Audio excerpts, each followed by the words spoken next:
Welcome to suganyasyummyfood. Eat healthy, be healthy. இன்னும் என் சேனலை subscribe பண்ணாதவங்க சப்ஸ்கிரைப் பண்ணிக்கோங்க, பெல் ஐகானை பிரஸ் பண்ணிக்கோங்க. ஹாப்பி கிருஷ்ண ஜெயந்தி. இன்னைக்கு உப்பு சீடை எப்படி செய்யறதுங்கிறத பார்ப்போம்.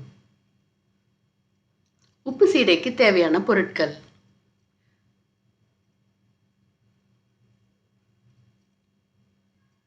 அரிசி மாவு 1 கப்,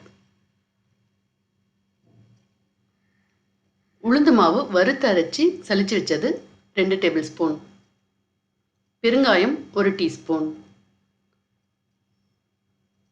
வெண்ணெய் 1 டேபிள் ஸ்பூன், பொட்டுக்கடலை மாவு 3 டேபிள் ஸ்பூன் மிக்சியில் அரைச்சி சலிச்சு வச்சுக்கோங்க. உப்பு தேவையான அளவு.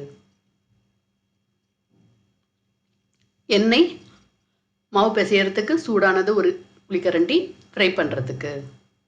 இப்போ பவுலில் அரிசி மாவை ஆட் பண்ணிடலாம். அரிசி மாவு அரிசியை ஊற வச்சுட்டு, பச்சரிசியை ஊற வச்சுட்டு தண்ணி இல்லாமல் ஃபேனில் உலர்த்திடுங்க. அப்புறம் மாவை அரைச்சி சலிச்சுக்கோங்க. பொட்டுக்கடலை 3 டேபிள் ஸ்பூன் ஆட் பண்ணிடலாம்.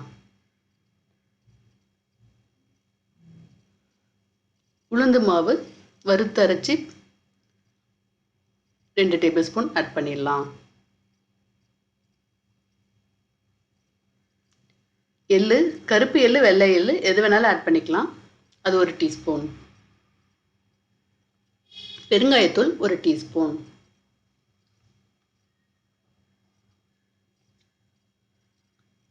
உப்பு தேவையான அளவு ஆட் பண்ணிடுங்க. வெண்ணெய் 1 டேபிள் ஸ்பூன். இப்போ நல்லா இதை மிக்ஸ் பண்ணிக்கோங்க. பச்சரிசி மாவு கடையில் வாங்கினது யூஸ் பண்ணலாம், இல்லை கடையில் இல்லைனாலும் வீட்டில் செஞ்சும் பண்ணலாம். எண்ணெய் 1 குழிக்கரண்டி சூடாக ஆட் பண்ணிவிடுங்க. நல்லா மாவு சப்பாத்தி மாவாட்ட பிசைஞ்சு வச்சுக்கோங்க. உருண்டை உருண்டையாக பிடிச்சி வச்சுக்கோங்க. எண்ணெய் காஞ்ச உடனே நம்ம அந்த பால்ஸை ஆட் பண்ணிடலாம். நிறைய பேர் சொல்லுவாங்க உப்பு சீடை வெடிக்கும், பயமாக இருக்கும் செய்யறதுக்குன்னு. ஆனால் நான் பொட்டுக்கடலை மாவு தான் ஆட் பண்ணேன். எனக்கு வெடிக்கவே இல்லை. நான் இத்தனை வருஷமாக செய்யவும் இல்லை, பயந்து. சரி ட்ரை பண்ணி பார்ப்போமேன்னு பொட்டுக்கடலை மாவை ஆட் பண்ணி செஞ்சேன். எப்பயுமே நம்ம முறுக்கு செய்கிற மாதிரியே தான், நார்மலாகவே தான் வந்தது.